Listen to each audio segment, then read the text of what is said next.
Hola, muy buenas tardes. Somos el equipo 6. Vamos a hacer la evidencia 10, que es la presentación en el equipo, acerca de las baterías de níquel e hidruro metálico. El equipo está conformado por Itzel Alfaro Rodríguez, Luis Cárdenas Guerrero, Luis Charcas González y Leslie Garza Mendoza. ¿Qué es una batería? La batería o pila es un dispositivo que almacena electricidad. Las baterías descargan la electricidad que les ha sido cargada, pero no generan nueva electricidad. Eh, Pueden ser reutilizadas varias veces. Estas baterías recargables pueden ser de plomo, ácido níquel, grafeno, litio y otros. Las baterías se clasifican en primarias o desechables. El día de hoy hablaremos de las baterías recargables. Estas son celdas electroquímicas, más específicamente celdas galvánicas, las cuales producen electricidad a través de una reacción química.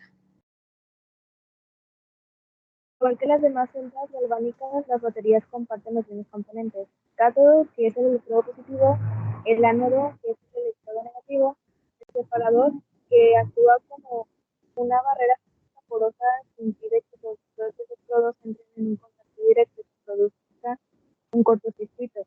Al mismo tiempo, el separador poroso permite que los iones se muevan entre los electrodos. El electrolito es un disolvente químico que generalmente se encuentra en un estado líquido y actúa como conductor a través de la cual viajan los iones en los dos electrodos. Cuando una batería se carga, los iones fluyen del cátodo al ánodo. Cuando esto se descarga, viajan del ánodo al cátodo. Cuando todos los iones se han desplazado al cátodo, la batería está completamente descargada. De manera inversa, cuando todos los iones se han desplazado al ánodo, la batería está totalmente cargada. Una batería de níquel metal hidruro es una pila recargable que se usa que usa un ánodo de hidróxido de níquel y posee una aleación de hidruro metálico. Entre algunos de sus grandes beneficios podemos encontrar es que son, bueno, a diferencia de las demás pilas recargables en el mercado, las baterías de níquel hidruro metálico son menos peligrosas para el ambiente. De igual forma, la batería con esta aleación tiene hasta 3 veces más de capacidad de carga que una pila de níquel cadmio del mismo tamaño. Cuentan con un amplio rango de temperatura de funcionamiento que va desde los -30 hasta los 70 centígrados. También cuentan con la seguridad de funcionamiento a tensiones más altas de más de 350 voltios. Son también mucho más ligeras que otras baterías. Además, algo importante a mencionar es que en las baterías recargables existe el efecto memoria. Esto es la reducción de la capacidad de las baterías con cargas incompletas. Este efecto forma células con forma cristalina, ocultando porciones de material al activo del electrolito. Esto se produce cuando se carga una batería que no se ha descargado al 100%. Las baterías de níquel metal hidruro de níquel hidruro metálico tiene una menor afectación ante este ya mencionado efecto memoria. Reacciones químicas. Dentro de las celdas se producen reacciones químicas reversibles que son las que ceden o absorben electrones. Esto genera una tensión eléctrica entre los electrodos y por tanto entre los dos bordes de la celda. Estos procesos químicos se conocen como reacciones redox o de reducción-oxidación. Así dicho, de forma coloquial, en la reducción los reactivos se combinan para formar otra sustancia química más reducida y durante este proceso absorben electrones. Eh, la oxidación es el proceso inverso. Las sustancias reducidas se combinan para formar otros compuestos más oxidados y durante el proceso se liberan cargas negativas, o sea, electrones.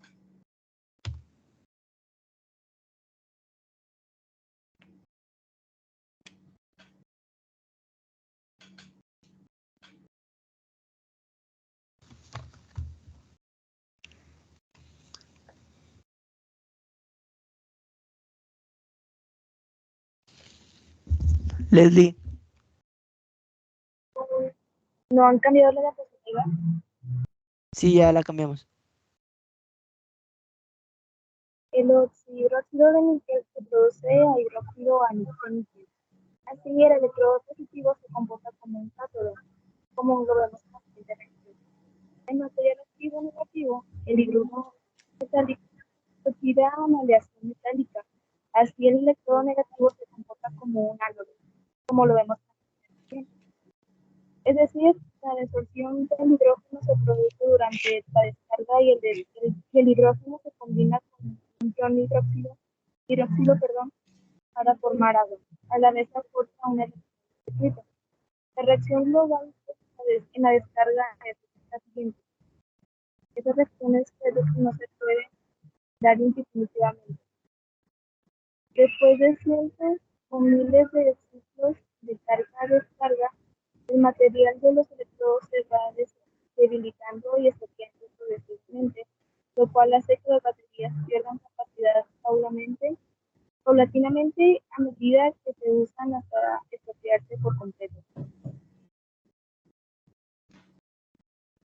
Principales usos.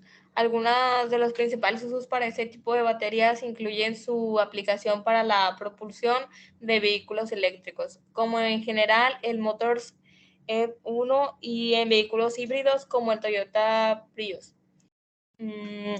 Las baterías de níquel de hidruro metálico son ampliamente utilizadas en los aparatos electrónicos domésticos. Aquí podemos ver un ejemplo. Gracias.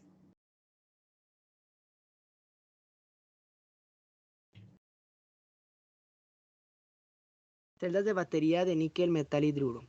Para llevar a cabo el objetivo se hará la extracción de 9 celdas de un pack de batería de níquel metal hidruro compuesta por 20 celdas en total. En la siguiente tabla se muestran las características de la batería. Condiciones previas para la toma de datos de nivelación de la carga. Antes de comenzar es importante conocer los equipos utilizados. Empezaremos midiendo el voltaje. Empezaremos midiendo el voltaje de la batería con el multímetro digital para conocer el voltaje exacto de la batería. Se realizará con 9 celdas diferentes, escogiendo la que tiene mejor condición, en donde se realizarán 8 procesos, 4 de carga y 4 de descarga, a una temperatura de 25 centígrados.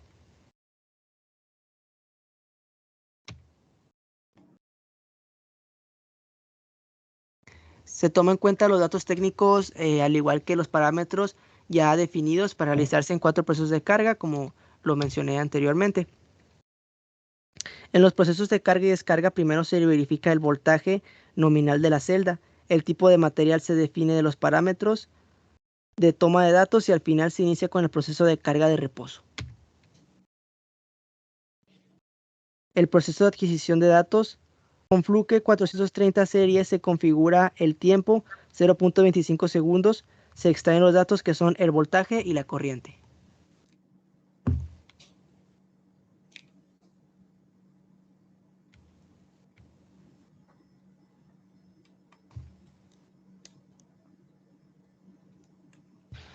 Conexión de equipo. Se utilizan los dos ondas de corriente conectadas a su respectivo lado para los datos.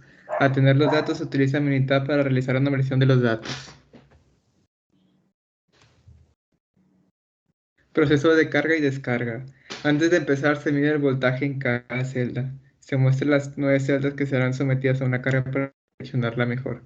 Se inicia el proceso de carga y descarga con el cargador de batería a 2.0 amperes.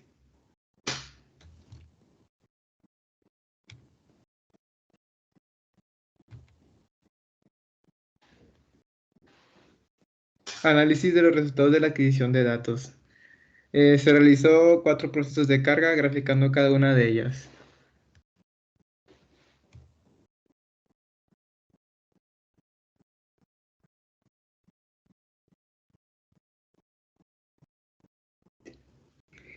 Primer carga, el voltaje va desde 7.32 voltios a 8.67 voltios, arrojando 33.000 datos durante el proceso. La segunda carga del voltaje va desde 7.79 voltios hasta 8.66 voltios, observando una variación de voltaje, obteniendo 33.000 datos nuevamente. Tercera carga, el voltaje va desde 7.61 voltios hasta 8.66 voltios, observando una pequeña disminución en el voltaje del proceso 2. Cuarta carga, el voltaje va desde 7.87 voltios hasta 8.69 voltios. Se observa un aumento significativo en el voltaje. Con un total de 200 datos aproximadamente se realizó la gráfica y resultados logrados. Existe un incremento en el voltaje donde se estabiliza el 8.69 voltios. También se observa que el voltaje nominal incrementó de 7.4 a 7.8 voltios.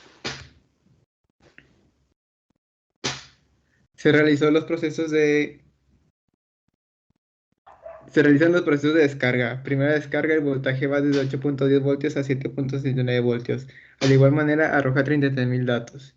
Segunda descarga, el voltaje va desde 8.14 voltios a 7.62 voltios. Se observa una pequeña variación en el voltaje de la celda con respecto al primer proceso de descarga. Tercera descarga, el voltaje va desde 8.11 voltios a 7.58 voltios. Se observa una variación mayor con respecto a los primeros dos procesos. La cuarta descarga, el voltaje va desde 8.22 voltios hasta 7.59 voltios.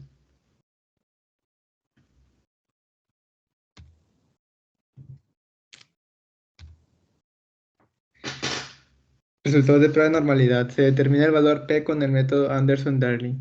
La media es de 8.506 voltios. La desviación estándar es 0.2177. El número total de datos fue 34.858. El valor de P mayor a 0.005 rechazando la hipótesis nula. Resultados: comparación de procesos. La comparativa de los 8 procesos que se realizan en base al voltaje y la capacidad de carga de la batería fue aumentando lentamente con el número de ciclos completados, al igual que la capacidad de descarga de la batería.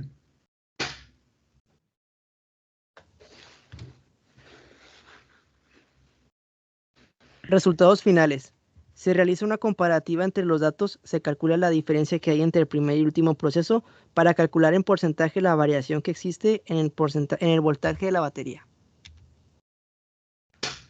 Variación porcentual del voltaje en la celda. La variación registrada fue del 7.40%, es decir, el voltaje de la batería aumenta 7.40, tiende a decrecer conforme se aumentan los ciclos.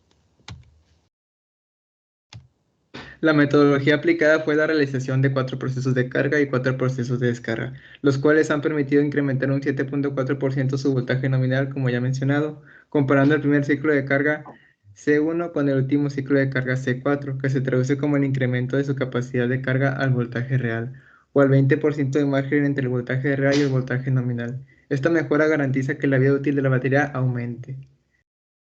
Las curvas que se obtuvieron permiten observar procesos de incremento que en la fase inicial arrancan a un voltaje similar, hasta alcanzar voltajes diferenciados alrededor de un punto entre curva y curva de carga, en el cual se transforma en el incremento de la capacidad.